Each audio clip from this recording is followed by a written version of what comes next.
નમસ્કાર વિદ્યાર્થી મિત્રો. Commerce with Pradeep Panchal by Avabai high school Valsad, ધોરણ 12 સામાન્ય પ્રવાહ, વિષય નામાના મૂળ તત્વો ભાગ 2, પ્રકરણ 3, કંપનીના વાર્ષિક હિસાબો. આજના આ વિડીયોમાં આપણે ઉદાહરણ 4, 5 અને સ્વાધ્યાયનો પ્રશ્ન નંબર 5 જોઈશું. દરેક વિદ્યાર્થીઓ ચોપડી કાઢો. ચોપડીમાં પેજ નંબર 135 આપણે રકમ જોઈએ. નીચે આપેલ બાકીઓ પરથી કંપની ધારા 2013ના પરિશિષ્ટ 3 મુજબ કંપનીના પાકા સરવૈયાની ઇક્વિટી અને જવાબદારી દર્શાવતું પત્રક તૈયાર કરો. આપણે પાકા સરવૈયાની ઇક્વિટી અને જવાબદારી દર્શાવતું પત્રક તૈયાર કરવાનું છે. તો સૌથી પહેલાં આપણે હેડિંગ મારીશું પાકું સરવૈયું. હવે આપણે ખાના બનાવી દઈએ. વિગત, નોંધ નંબર, રકમના 2 ખાના.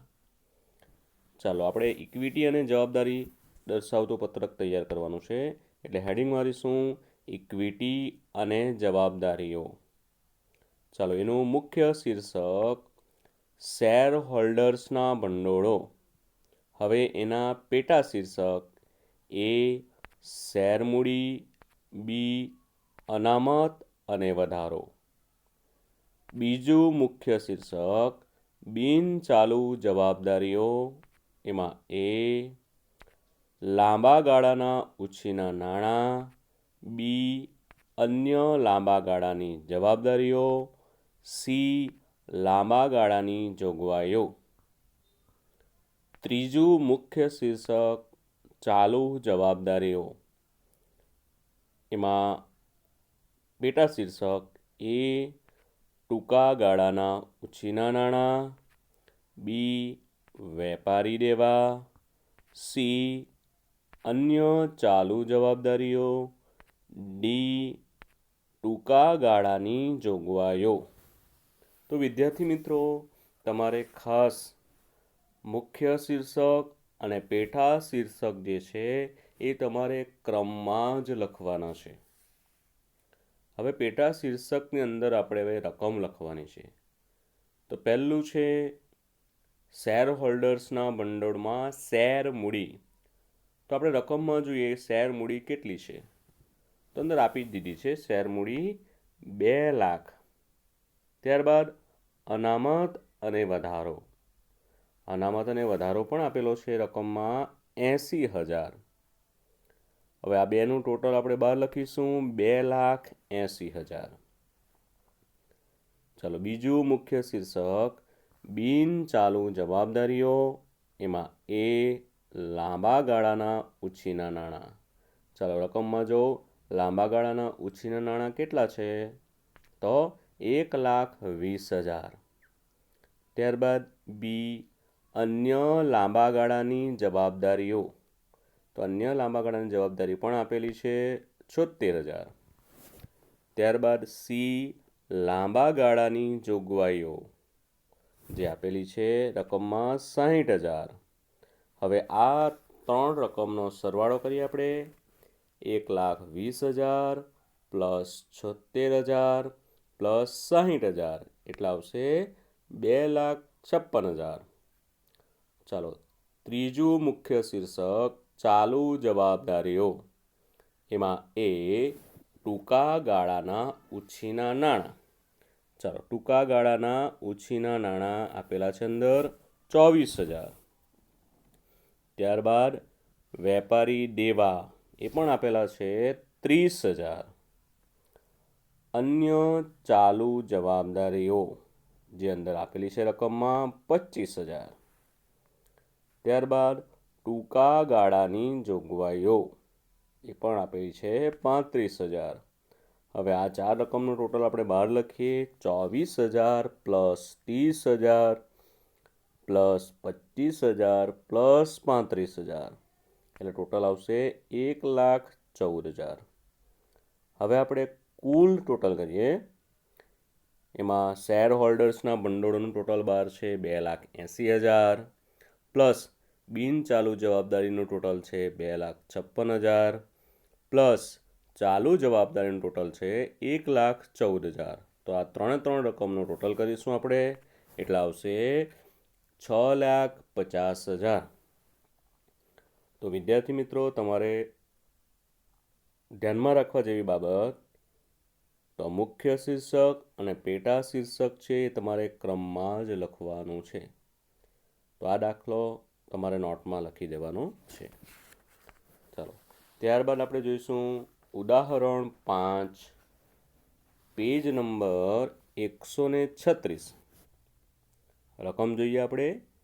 નીચેની બાકીઓ શાન લિમિટેડના ચોપડામાંથી તારીખ 31/3/2017 રોજ લેવામાં આવી છે. આ બાકીઓ પરથી કંપની ધારા 2013ના પરિશિષ્ટ 3 અનુસાર પાકા સરવૈયાની ઇક્વિટી અને જવાબદારી દર્શાવતું પત્રક તૈયાર કરો. આ દાખલામાં પણ આપણે ઇક્વિટી અને જવાબદારી દર્શાવતું પત્રક તૈયાર કરવાનું છે. ચાલો, હેડિંગ મારીશું. શાન લિમિટેડનું તારીખ 31/3/2017ના રોજનું પાકું સરવૈયું. ખાના બનાવીએ આપણે. પહેલું ખાનું વિગત, પછી નોંધ નંબર, રકમના 2 ખાના. ચાલો, હેડિંગ મારીએ આપણે. ઇક્વિટી અને જવાબદારીઓ, એનું મુખ્ય શીર્ષક શેર હોલ્ડર્સના ભંડોળો. એમાં પેટા શીર્ષક એ શેર મૂડી, બી અનામત અને વધારો. બીજું મુખ્ય શીર્ષક બિન ચાલુ જવાબદારીઓ. એનું પેટા શીર્ષક લખીએ એ લાંબા ગાળાના ઉછીના નાણાં, બી અન્ય લાંબા ગાળાની જવાબદારીઓ અને સી લાંબા ગાળાની જોગવાઈઓ. ચાલો, ત્રીજું મુખ્ય શીર્ષક ચાલુ જવાબદારીઓ. એમાં એ ટૂંકા ગાળાના ઉછીના નાણાં, બી વેપારી દેવા, સી અન્ય ચાલુ જવાબદારીઓ અને ડી ટૂંકા ગાળાની જોગવાઈઓ. તો વિદ્યાર્થી મિત્રો, તમારે ખાસ બાબત ધ્યાનમાં રાખવાની છે કે આમાં આપણે મુખ્ય શીર્ષક અને પેટા શીર્ષક ક્રમમાં જ લખવાનું છે. ક્રમમાં ન લખશો તો માર્ક્સ મળશે નહીં. ચાલો, હવે પેટા શીર્ષકની અંદર કઈ એન્ટ્રી આવશે તે જોઈએ આપણે. ચાલો, પહેલું છે શેર હોલ્ડર્સના ભંડોળો. એમાં એ શેર મૂડી. ચાલો, આપણે નમૂના જોઈ ગયેલા. એમાં શેર મૂડીમાં ઇક્વિટી શેર મૂડી અથવા તો પ્રેફરન્સ શેર મૂડી, બેમાંથી જે હોય તે આપણે લખવાનું. બંને હોય તો બંને લખવાનું. બાકી હપ્તો હોય તો બાદ કરવાનું. શેર જપ્તી હોય તો એ પણ લખવાનું. ચાલો, શેર મૂડી, ઇક્વિટી શેર મૂડી. ચાલો, પહેલી જ વિગત આપેલી છે. 26,000 ઇક્વિટી શેર, દરેક ₹10નો તેવા. તો ઇક્વિટી શેર મૂડી 26,000 × 10 એટલે 2,60,000. ચાલો, અનામત અને વધારો. તો અનામત વધારામાં શું જોઈ ગયેલા કે નફા નુકસાનના પત્રક મુજબ જો નફો આવેલો હોય તો એ નફો લખવાનો. એમાંથી જો ફાળવણી કરી હોય તો એ બાદ કરવાનું. અને પછી બધી અનામતો જે છે એ અનામતો બધી લખવાની છે. અનામતની ચાવી કારો જાન અષાઢી મૂડી. તો આમાં આપણને અનામત વધારામાં વધારો આપેલો છે. નફા નુકસાનના પત્રક મુજબ આપેલો છે 50,000. બીજું મુખ્ય શીર્ષક બિન ચાલુ જવાબદારીઓ. એમાં એ લાંબા ગાળાના ઉછીના નાણાં. તો એની ચાવી આપણે કઈ જોઈ ગયેલી? લાંબા ડીમુ બોઝા. લાંબા એટલે લાંબા ગાળાના ઉછીના નાણાં, ડી એટલે ડિબેન્ચર, મુ એટલે મુદતી લોન, બોજા બોન્ડ અને જાહેર થાપણો. તો લાંબા ગાળાના ઉછીના નાણાં એમાં આપણને આપેલું છે કે 9%ની બેંક ઓફ બરોડાની લોન, એટલે કે લાંબા ગાળાની એને લોન કહેવાશે. તો આપણે એ લખીશું. ટોટલ શેર મૂડી અને અનામત વધારાનું 3,10,000. હવે લાંબા ગાળાના ઉછીના નાણાંમાં 9%ની બેંક ઓફ બરોડાની લોન 50,000. હવે અન્ય લાંબા ગાળાની જવાબદારીઓ એની ચાવી છે અન્ય ડીપ્રે. અન્ય લાંબા ગાળાની જવાબદારી, ડી એટલે ડિબેન્ચર પરત પ્રીમિયમ અને પ્રે એટલે પ્રેફરન્સ શેર પરત પ્રીમિયમ જે આપેલું નથી તો આપણે ડેશ કરી દેવાનું. ચાલો આગળ. સી લાંબા ગાળાની જોગવાઈઓ એની ચાવી લાંબા ફંડ 3 કાકા. લાંબા એટલે લાંબા ગાળાની જોગવાઈ, ફંડ 3 વાર: provident fund, gratuity fund, pension fund. કા એટલે કામદાર નફા ભાગ મંડળ અને કામદાર બચત ખાતા. તો આમાં તમારે ખાસ ધ્યાનમાં રાખવાનું કે કામદાર નફા ભાગ મંડળ રકમમાં કામદાર અકસ્માત વળતર ભંડોળ પણ આવે, પણ એ તો અનામત કહેવાય, એટલે હવે અનામત અને વધારાના શીર્ષક હેઠળ આપણે દર્શાવવાનું. હવે લાંબા ગાળાની જોગવાઈઓ તો ફંડ 3 તો પ્રોવિડન્ટ ફંડ આપેલું છે તો આપણે તે લખી દેવાનું. Provident fund 70,000. હવે બેનું ટોટલ કરીએ બહાર 1,20,000. હવે મુખ્ય ત્રીજું શીર્ષક ચાલુ જવાબદારીઓ.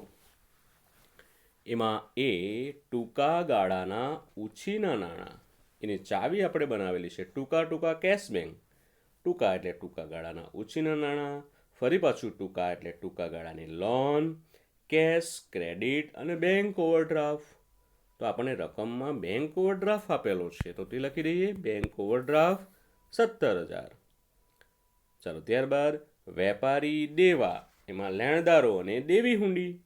તો આમાં દેવી હુંડી આપેલી છે તો તે લખી દઈએ દેવી હુંડી 10,000.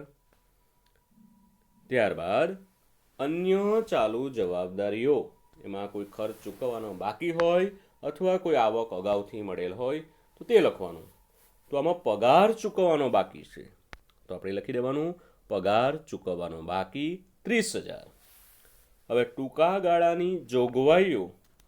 ટૂંકા ગાળાની જોગવાઈમાં ટૂંકા જોગ સૂચિત. ટૂંકા એટલે ટૂંકા ગાળાની જોગવાઈ, જોક એટલે જોગવાઈ કરવેરાની અને સૂચિત ડિવિડન્ડ. તો આપણને રકમમાં સૂચિત ડિવિડન્ડ આપેલું છે તો તે લખી દઈએ આપણે સૂચિત ડિવિડન્ડ ₹18,000. હવે 4/4નું ટોટલ બાર લખીએ 75,000. હવે 3/3નું ટોટલ લખીએ 3,10,000 પ્લસ 1,20,000 પ્લસ 75,000. તો કુલ ઇક્વિટી અને જવાબદારીઓ આવશે 5,05,000. વિદ્યાર્થી મિત્રો તમારે ખાસ ધ્યાનમાં રાખવાનું છે કે મુખ્ય શીર્ષક અને પેટા શીર્ષક ક્રમમાં જ લખવાનું છે. હવે પેટા શીર્ષક લખ્યા બાદ વચ્ચે આપણે 1-2 લીટી છોડતા જવાનું. જેમ કે પહેલાં શેર મૂડી લખ્યું પછી 2 લીટી છોડવાનું, અનામત અને વધારો લખો પછી 2 લીટી છોડવાનું, લાંબા ગાળાના ઉછીના નાણાં પછી 2 લીટી, અન્ય લાંબા ગાળાની જવાબદારીઓ પછી 2 લીટી છોડવાનું. આ રીતે દરેક પેટા શીર્ષક લખ્યા બાદ તમારે 2 લીટી છોડવાનું, એટલે અંદર ગૂંચળો નહીં દેખાય, છેકછાક નહીં થાય, સ્વચ્છ દેખાય અને તમને પૂરેપૂરા માર્ક્સ મળી શકે. તો આ દાખલો પણ તમારે નોટમાં લખી દેવાનો રહેશે. ચાલો આગળ આપણે સ્વાધ્યાયનો પ્રશ્ન નંબર 5 જોઈએ. ચાલો આપણે રકમ જોઈએ. પેજ નંબર 149 પર જે આપેલી છે રકમ તે જોઈએ આપણે. નીચેની બાકીઓ યુવા લિમિટેડના ચોપડામાંથી તારીખ 31/3/2017ના રોજ લેવામાં આવી છે. આ બાકીઓ પરથી તારીખ 31/3/2017ના રોજના પાકા સરવૈયાની ઇક્વિટી અને જવાબદારી દર્શાવતું કંપની ધારા 2013ના પરિશિષ્ટ 3 પ્રમાણેનું પત્રક તૈયાર કરો. તો આપણે હેડિંગ મારીશું યુવા લિમિટેડનું તારીખ 31/3/2017 રોજનું પાકું સરવૈયું. આપણે ઇક્વિટી અને જવાબદારી દર્શાવતું પત્રક તૈયાર કરવાનું છે. ખાના બનાવીએ આપણે. પહેલું ખાનું વિગત, નોંધ નંબર, રકમના 2 ખાના બનાવીએ. ચાલો હેડિંગ મારીએ આપણે પહેલાં. ઇક્વિટી અને જવાબદારીઓ. હવે એના મુખ્ય શીર્ષક નંબર 1 શેર હોલ્ડર્સના ભંડોળો. એનું પેટા શીર્ષક એ શેર મૂડી. બી અનામત અને વધારો. બીજું મુખ્ય શીર્ષક બિનચાલુ જવાબદારીઓ. એના પેટા શીર્ષક એ લાંબા ગાળાના ઉછીના નાણાં. બી અન્ય લાંબા ગાળાની જવાબદારીઓ. સી લાંબા ગાળાની જોગવાઈઓ. હવે ત્રીજું મુખ્ય શીર્ષક ચાલુ જવાબદારીઓ. એમાં પેટા શીર્ષક એ ટૂંકા ગાળાના ઉછીના નાણાં. બી વેપારી દેવા. સી અન્ય ચાલુ જવાબદારીઓ. ડી ટૂંકા ગાળાની જોગવાઈઓ. તો આ થયા પેટા શીર્ષક અને મુખ્ય શીર્ષકો. મુખ્ય શીર્ષક અને પેટા શીર્ષક જોઈએ આપણે. હવે પેટા શીર્ષકની અંદર શું આવશે તે જોઈએ. પહેલું છે શેર મૂડી. તો શેર મૂડીમાં ઇક્વિટી શેર મૂડી આવે, પ્રેફરન્સ શેર મૂડી આવે. બાકી હપ્તો હોય તો બાદ કરવાનું. શેર જપ્તી હોય તો એ પણ ધ્યાનમાં લેવાનું. તો આમાં ઇક્વિટી શેર આપેલા છે 1,30,000 ઇક્વિટી શેર, દરેક ₹5 તેવા. તો આપણે લખી દેવાનું ઇક્વિટી શેર મૂડી 1,30,000 ગુણ્યા 5 એટલે આવશે 6,50,000. ચાલો અનામત વધારામાં નફા નુકસાનના પત્રક મુજબનો વધારો. પછી કારોજાન અષાઢી મૂડી. એની જે ચાવી છે તે તમને અગાઉ આપેલી જ છે. તો એમાં સામાન્ય અનામત જે છે તે લખી દઈએ આપણે. સામાન્ય અનામત 70,000. ચાલો ત્યારબાદ છે એનું ટોટલ કરી દઈએ પહેલાં આપણે. શેર મૂડી અને અનામત વધારાનું તો આવશે 7,20,000. ચાલો બીજું મુખ્ય શીર્ષક બિનચાલુ જવાબદારીઓ. એમાં એ લાંબા ગાળાના ઉછીના નાણાં. તો લાંબા ગાળાના ઉછીના નાણાં એની ચાવી કઈ છે યાદ કરો. લાંબા ડીમુબોઝા એટલે લાંબા ગાળાના ઉછીના નાણાં, ડિબેન્ચર, મુદતી લોન, બોન્ડ અને જાહેર થાપણો. તો આપણને રકમમાં જાહેર થાપણ આપેલી છે તો એ લખી દઈએ. જાહેર થાપણો 3,26,000. અન્ય લાંબા ગાળાની જવાબદારીઓ. તો અન્ય લાંબા ગાળાની જવાબદારીઓ એની અંદર ડિબેન્ચર પરત પ્રીમિયમ અને પ્રેફરન્સ શેર પરત પ્રીમિયમ. તો આમાં અન્ય લાંબા ગાળાની જવાબદારીઓ જ આપી દીધી છે તો એ જ આપણે લખી દઈએ ડાયરેક્ટ 15,000. ચાલો લાંબા ગાળાની જોગવાઈઓ. ચાવી એની કઈ છે? લાંબા ફંડ 3 કાકા. લાંબા એટલે લાંબા ગાળાની જોગવાઈઓ. ફંડ 3 વાર. Provident fund, gratuity fund, pension fund. અને કાકા એટલે કામદાર નફા ભંડોળ અને કામદાર બચત ખાતા. ચલો આ ચાવીના આધારે શું આપેલું છે તે રકમમાં જોઈ લઈએ આપણે. તો આમાં પ્રોવિડન્ટ ફંડ આપેલો છે તો એ લખી દઈએ. પ્રોવિડન્ટ ફંડ રકમ 3,60,000. હવે આ 3 રકમનું ટોટલ કરીએ આપણે તો ટોટલ આવશે 7,01,000. ચાલો ત્રીજું મુખ્ય શીર્ષક ચાલુ જવાબદારીઓ. એમાં એ ટૂંકા ગાળાના ઉછીના નાણાં. ટૂંકા કેશ બેંક. તો ટૂંકા ગાળાની લોન 12 માસથી ઓછો સમય. ટૂંકા ગાળાની લોનને કામચલાઉ લોન પણ કહેવામાં આવે છે જે અંદર આપેલી છે આપણને કામચલાઉ લોન. તો એ લખી દઈએ આપણે 12,000. કેશ બેંક, કેશ ક્રેડિટ અને બેંક ઓવરડ્રાફ્ટ આપેલો હોય તો લખવાનું. ચલો વેપારી દેવા, લેણદાર અને દેવી હુંડી. તો લેણદારો આપણને આપેલા છે તે લખી દઈએ 86,000. અન્ય ચાલુ જવાબદારીઓ. ચૂકવવાનો બાકી કોઈ ખર્ચ હોય કે અગાઉથી મળેલ આવક હોય તો આમાં ભાડું ચૂકવવાનું બાકી છે તો તે લખીએ ભાડું ચૂકવવાનું બાકી 13,000. ચાલો ટૂંકા ગાળાની જોગવાઈઓ. તો ટૂંકા ગાળાની જોગવાઈમાં ટૂંકા જોક સૂચિત. ટૂંકા ગાળાની જોગવાઈઓ જોક એટલે જોગવાઈ કરવેરાની અને સૂચિત ડિવિડન્ડ. ચાલો આમાં કરવેરાની જોગવાઈ આપેલી છે તો તે લખી દઈએ કરવેરાની જોગવાઈઓ 68,000. હવે 4 રકમનું ટોટલ કરીએ 12 લખીએ 1,79,000. હવે 7,20,000, 7,01,000 અને 1,79,000નું ટોટલ કરશું એટલે કુલ ઇક્વિટી અને જવાબદારીઓ મળશે અને ટોટલ આવશે 16 લાખ. તો આ દાખલો પણ તમારે નોટમાં લખી દેવાનું છે અને મુખ્ય શીર્ષક અને પેટા શીર્ષક એ તમારે વારંવાર લખીને તૈયાર કરવાનું રહેશે. Thank you.